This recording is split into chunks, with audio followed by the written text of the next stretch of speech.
My name is Alien, and I've always seen myself as a logical person. I believe in facts, not ghost stories. But when my best friend Derek suggested we explore an old prison just outside of town, something in me said yes before I could really think it through. Maybe it was boredom, maybe curiosity.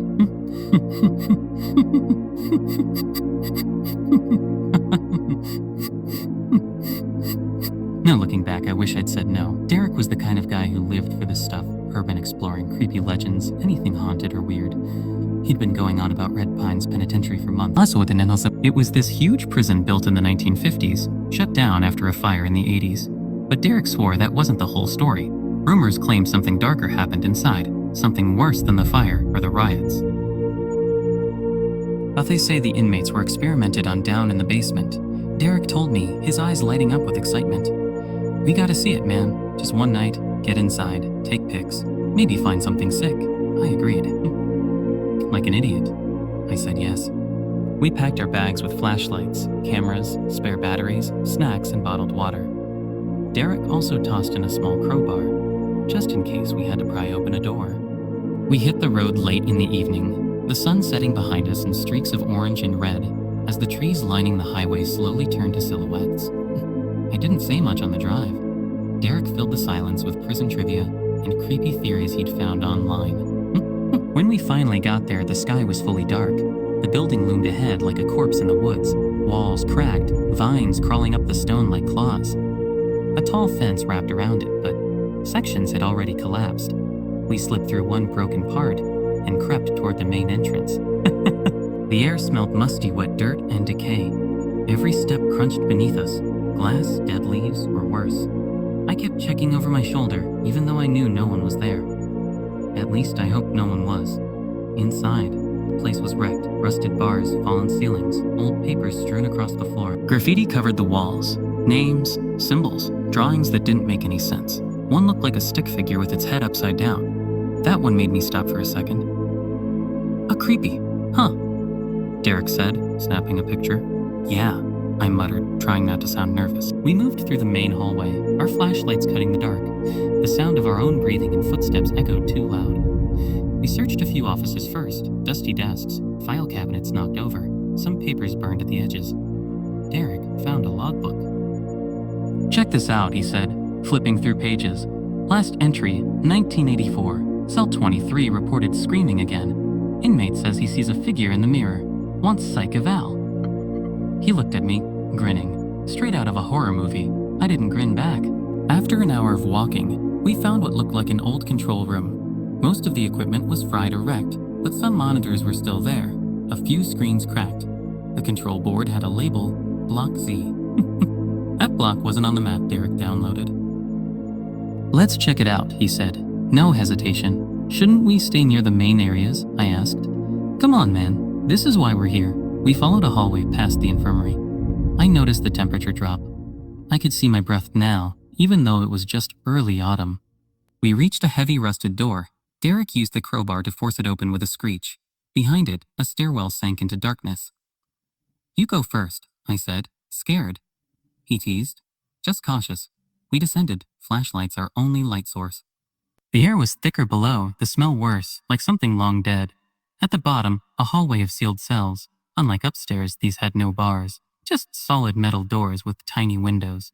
The walls were covered in scratches, like someone tried to claw out. One door had strange markings around the frame, circles, triangles, what looked like eyes. Derek knelt for a closer look. Some kind of warding symbol maybe, old cult stuff, I think. I didn't answer.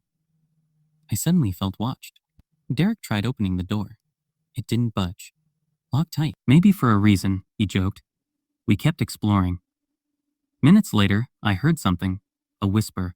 Too faint to understand, but it made my hair stand. You hear that? I asked. Hear what? A whisper? He paused. Probably whined. Places like this are full of weird sounds. But there was no wind down there. We decided to head back and call it a night. As we climbed the stairs, my flashlight flickered.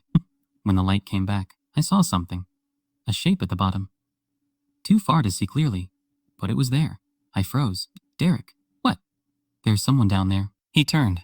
The hallway was empty. You're seeing things, dude. Come on. Maybe I was. Maybe it was just shadows. But leaving that basement, I felt something behind me. Not close, not far, just close enough to make me walk faster. Back in the main hall, Derek still wanted to explore. I convinced him to take a break. We set up a small camp in one of the old break rooms. While eating chips and sipping warm soda, I asked if he believed in ghosts. Not really, he said. But I think some places remember. Bad things leave echoes that stick. I barely slept. Every creak, every noise made me sit up. I kept checking the hallway through the broken doorframe. Once, I saw a shadow move. No sound, just motion. I told myself it was Derek, maybe going to the bathroom. But he was still sleeping beside me. I lay back down and shut my eyes. Then I heard it again, the whisper, my name, Ethan. I barely slept. Sounds kept coming, footsteps, metal creaks, whispers like voices. Every time I started to drift off, something yanked me awake. Eventually, I stopped checking on Derek, just stared at the ceiling, listening to the dark. Morning didn't really come. There were no windows in that room, and it stayed as dim as it had all night. The air felt cold and still. Derek sat up, rubbing his face. Man, that floor sucks, he mumbled. I didn't answer at first. I was still stuck on what I heard. My name, whispered clear from nowhere. Did you hear anything weird last night? I finally asked. Derek stretched. Weird how? Whispers. My name. He looked at me, then shook his head. You were dreaming, dude. Places like this mess with your head. Happens to everyone. I wasn't sure, but I didn't push. Instead, I got up, grabbed my flashlight, and followed Derek. He was already back in full explorer mode, energized and excited. Meanwhile, I felt off, like I'd woken inside a nightmare that never ended. Never ended. We headed toward the old solitary wing.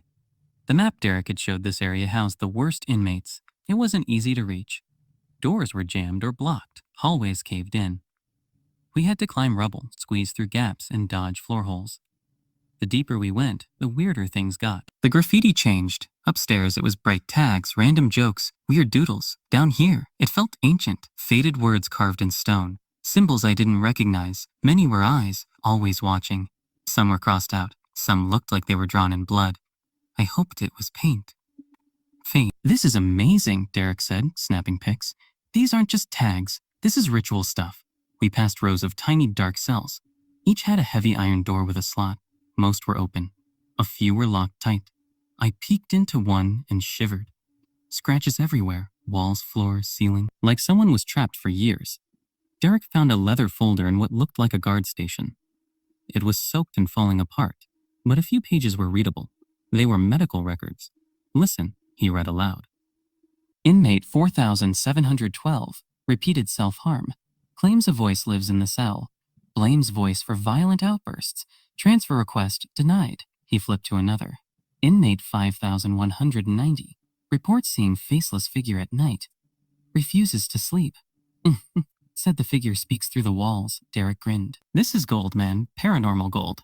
I didn't share his excitement. It's messed up, I said. These inmates were disturbed. Or worse. Derek nodded. Sure, but what if it wasn't all in their heads? What if the prison made them see things? I didn't like how eager he sounded, like he hoped it was true. We kept going. Eventually, we came to a room that didn't look like a cell. There were broken chairs, melted candle wax in a circle, and strange markings on the floor. The wax was dry and cracked, but the symbols looked almost fresh.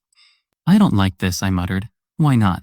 Because someone's been here. Recently. These candles aren't from the 80s. Derek shrugged. Could be explorers. Or cults. He laughed. That'd be epic. I rolled my eyes and turned away. My flashlight blinked out for a second.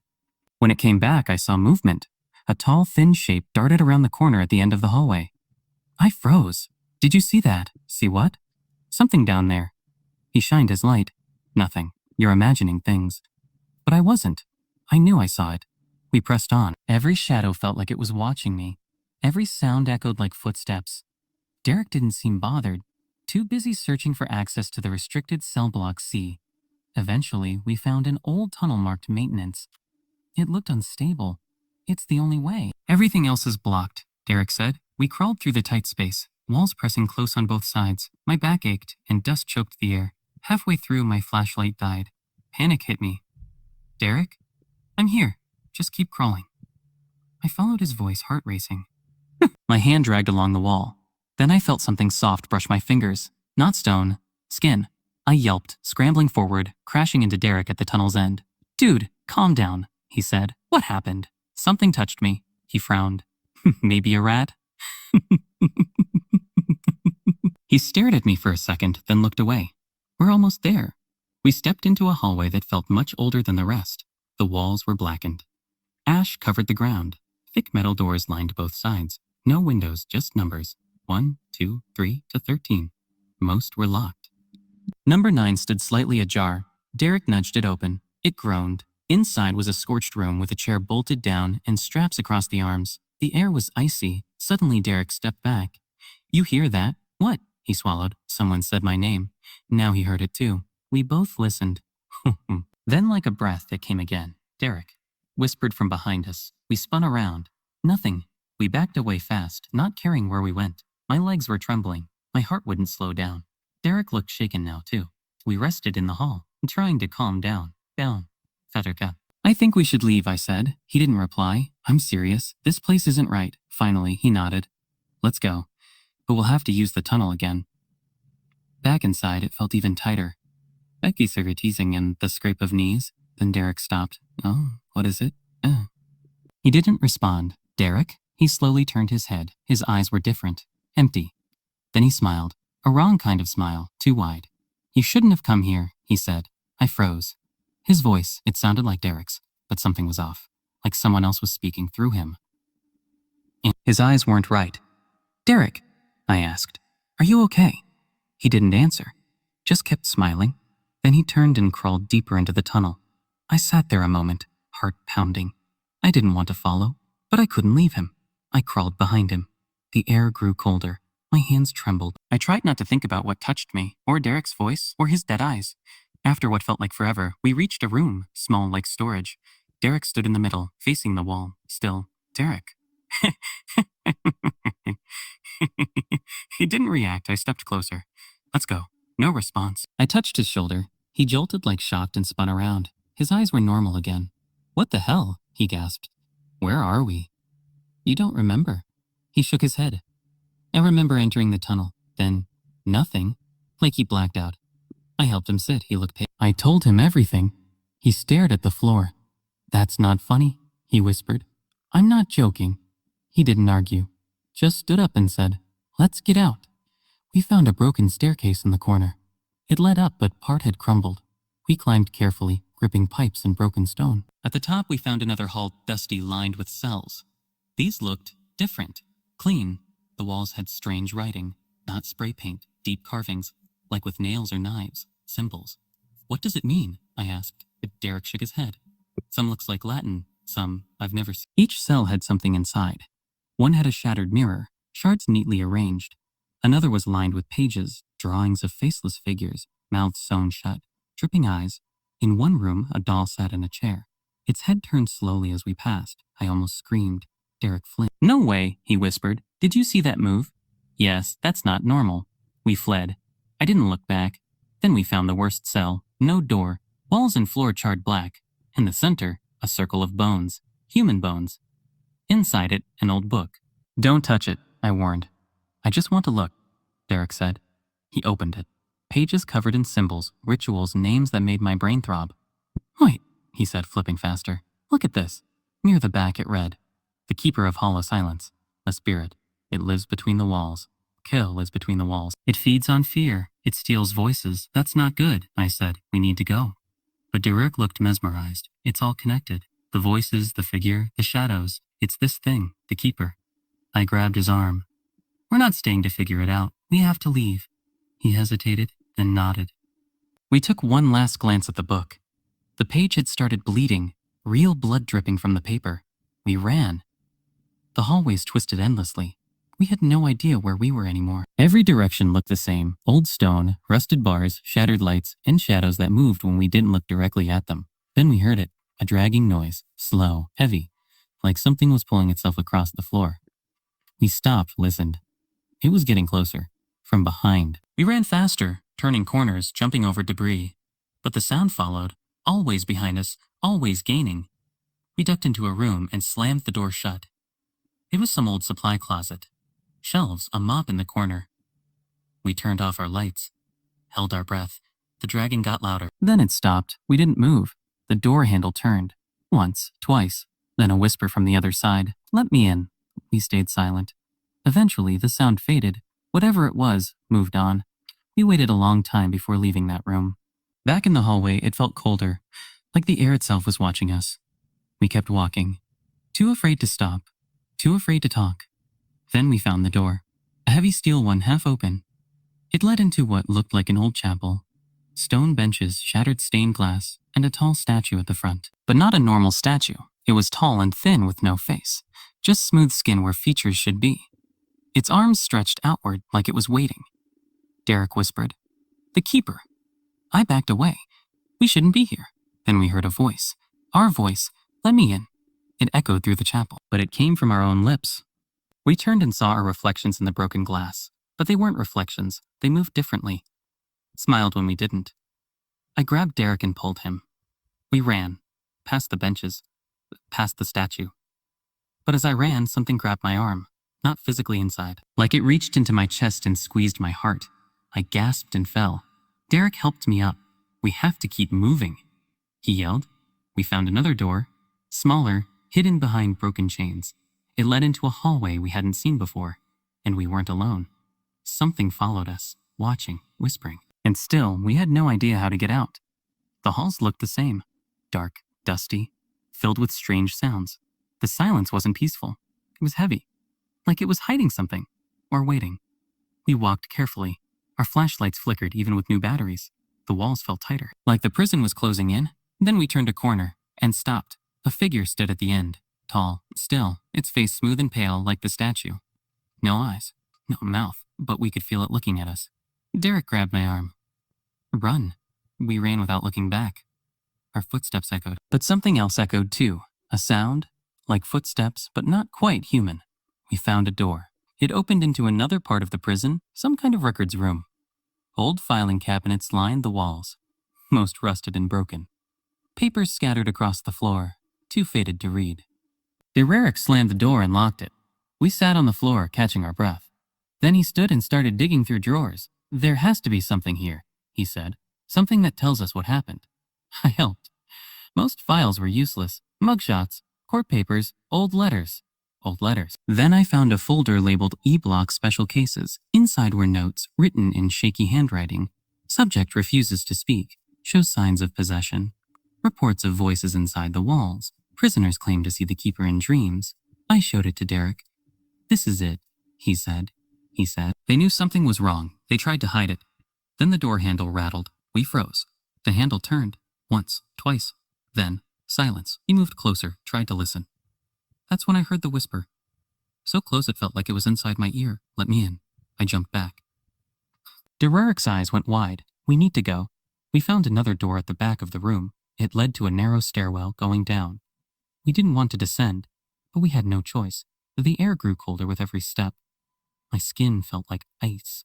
The stairs ended at a stone hallway, older than the rest of the prison. At the end was a metal door. The same symbol from the book was carved into it. A circle with 3 vertical lines. "This is where it's coming from," Derek whispered. He opened the door. Inside was a round chamber. Chains covered the walls. In the center, a stone platform. On it, a chair, and someone sitting in it. We moved closer. It was a man, or had been. Thin, skin stretched over bone. Mouth sewn shut. Eyes open but blank. He didn't move, didn't blink. Symbols carved deep into his chest. Bleeding. Derek covered his mouth. "What the hell?" Suddenly the man's eyes moved, looked straight at me, and the room changed. Chains writhed, walls breathed like lungs. The floor cracked, symbols glowing red.